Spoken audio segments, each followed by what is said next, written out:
ಇವತ್ತಿನ ವಿಡಿಯೋದಲ್ಲಿ ತುಂಬಾನೇ ಇಂಪಾರ್ಟೆಂಟ್ ಮಾಹಿತಿ ಇರುತ್ತೆ. ನಮ್ಗೆ ಈ ಸರ್ಕಾರದ ಯಾವುದೇ ಸವಲತ್ತನ್ನ ಪಡಿಬೇಕು ಅಂದ್ರೂ ಕೂಡ ರೇಷನ್ ಕಾರ್ಡ್ ತುಂಬಾನೇ ಇಂಪಾರ್ಟೆಂಟ್. ಆದ್ರೆ ಆ ರೇಷನ್ ಕಾರ್ಡ್ ಅನ್ನೇ ಸರ್ಕಾರ ಹೇಳ್ದೆ ಕ್ಯಾನ್ಸಲ್ ಮಾಡಿದೆ. 1,28,00,000 ರೇಷನ್ ಕಾರ್ಡ್ ಕರ್ನಾಟಕದಲ್ಲಿ ಇರೋದು. ಆದ್ರೆ ಅದರಲ್ಲಿ ನಮ್ಗೀಗ ನಿನ್ನೆ ನಮ್ಗೆ ಆಹಾರ ಸಚಿವರು ಕೊಟ್ಟಿರೋ ಮಾಹಿತಿ ಪ್ರಕಾರ 13,67,000 ರೇಷನ್ ಕಾರ್ಡ್ ಕ್ಯಾನ್ಸಲ್ ಮಾಡಿದ್ದಾರೆ.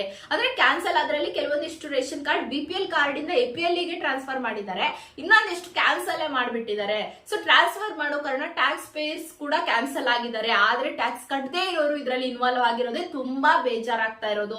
ನಿನ್ನೆ ಫುಡ್ ಆಫೀಸ್ ಮುಂದೆ ಎಷ್ಟು ಮಹಿಳೆಯರು ಕೇಳ್ಕೊಳ್ತಾ ಇದ್ದಾರೆ, ನಮಗೆ ಟ್ಯಾಕ್ಸ್ ಅಂದ್ರೆ ಗೊತ್ತಿಲ್ಲ, ತಿಂಗಳಿಗೆ 7,000 ದುಡಿತೀವಿ, ನಾವು ಜೀವನ ನಡ್ಸ್ಕೊಂಡು ಹೋಗ್ತಿದೀವಿ, ಟ್ಯಾಕ್ಸ್ ಪೇಯರ್ಸ್ ಅಂತ ಸರ್ಕಾರ ಈ ರೀತಿಯಾಗಿ ನಮ್ಗೆ ಮೋಸ ಮಾಡಬಾರ್ದು ಅಂತ ಹೇಳ್ತಾ ಇದ್ದಾರೆ. ಆದ್ರೆ ಇನ್ನೊಂದು ಹಿಂಟಿಂದ ಯೋಚನೆ ಮಾಡಿದ್ರೆ ನಿಮ್ಗೆ ನೆನಪಿದ್ಯಾ, ಆಧಾರ್ ಟು ಪ್ಯಾನ್ ಲಿಂಕ್ ಮಾಡಿಲ್ಲ, ಲಾಸ್ಟ್ ಡೇಟ್ ಕ್ರಾಸ್ ಮಾಡಿದ್ರೆ 1000 ದಂಡ ಅಂತ ಹೇಳಿದ್ರು.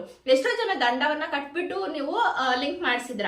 ಆ ಒಂದು ಅಮೌಂಟ್ ಅನ್ನ income tax office tax pay ಅಂತ ಮಾಡ್ಕೊಂಡಿದೆ. ಹಾಗಾಗಿನೂ ಕೂಡ ಕೆಲವೊಂದು ರೀಸನ್ ಆಗಿದೆ ಅನ್ನೋದು ಕೆಲವೊಂದು ರೀಸನ್ ಇಂದ ಯೋಚನೆ ಮಾಡಿದ್ರೆ. ಸೊ ಒಂದ್ಸರಿ ಅದನ್ನು ಚೆಕ್ ಮಾಡ್ಕೋಬೇಕು. ನೀವು ಈಗ ಮೇನ್ ಆಗಿ ಚೆಕ್ ಮಾಡ್ಕೊಳ್ಳೇಬೇಕು. ಯಾಕಂದ್ರೆ 10,000 ದಂಡ, ಅವರು 6 ಮಾನದಂಡ ಏನಿಟ್ಟಿದ್ರು ಇದನ್ನ ಈಗ ಪರಿಶೀಲನೆ ಮಾಡ್ತಾ ಇದ್ದಾರೆ.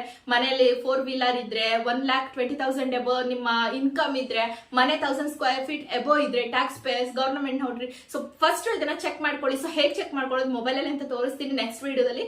ದಯವಿಟ್ಟು ವಿಡಿಯೋನ ನೋಡಿ ಫಾಲೋ ಮಾಡಿ.